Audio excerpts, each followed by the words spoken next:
obávam, že mnohí Slováci si neuvedomujú, že to, či Slovensko sa stane frontovou líniou, či rakety začnú dopadať na Michalovce, na Košice, či Rusi sa pokúsia o niekoľko rokov zbombardovať Jaslovské Bohunice a zamoriť celú našu krajinu. Nezáleží od našich politikov, nezáleží od toho, či si nejakí štamgasti v krčme želajú vojnu alebo neželajú. To záleží výlučne od toho, či Rusko bude mať na to kapacity a všetko svedčí o tom, že Rusko robí všetko preto, aby ich malo. Čiže my musíme na toto myslieť a nebrať to na ľahkú váhu, že sa to môže stať, že ak Rusi prevalcujú Ukrajinu, nezastavia sa? Ja som o tom presvedčený, sú o tom presvedčení ľudia, ktorí rozumejú ekonomike, ktorí sledujú, akým spôsobom sa ruské hospodárstvo prestavuje na vojnovú ekonomiku.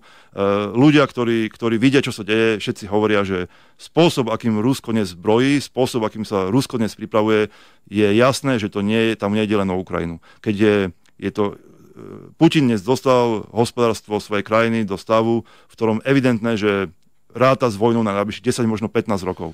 Ukrajina 10 až 15 rokov nie je schopná prežiť. Vydržať, takže jasné. Otázka je, na čo Putin chce 10 až 15 rokov mať, aby mu fungovala vojenská ekonomika. A ja si naozaj nemyslím, že ďalším cieľom bude Čína alebo niečo iné. Ale práve náš región. A toto ma mňa strašne mrzí naozaj, že keď o tom niekto na Slovensku hovorí, tak povedia, že to je vojnový štváč, že straší vojnou. No my si musíme uvedomiť, že v akej sme situácii. Prečo to robia Poliaci, prečo to robia Fíni, prečo to robia všetky ostatné krajiny, ktoré sú nejakým spôsobom na hraniciach s Ruskom a prečo si myslíme, že nás to obíde. Ako to je naozaj šialené. Ja som videl, asi to vy tak úplne podrobne nesledujete, ale ja som si pozeral aktualizované takú vojenskú doktrínu Poľska, ktoré akoby vo svetle toho, čo sa deje v Ukrajine, tak akoby odhaduje, akým spôsobom bude vyzerať obrana a akože Poľsku sa bavíme, že násobne väčšia, násobne lepšie vyzbrojená armáda ráta s tým, že stratia v priebehu nejakých niekoľkých týždňov 200 až 300 kilometrov územia.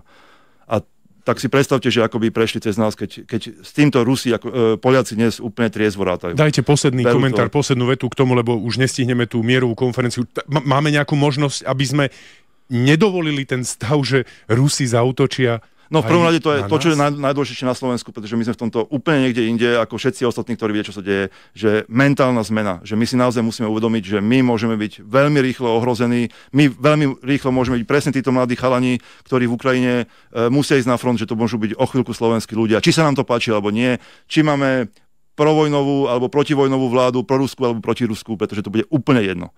To je Rusom úplne jedno a my sme ďalší na rade a musíme začať rozmýšľať o tomto. Rozumiem, budeme sa o tom rozprávať, budeme pokračovať v tých debatách ďalej. Dnes veľmi pekne, Tomáš, ďakujem, že ste tu boli.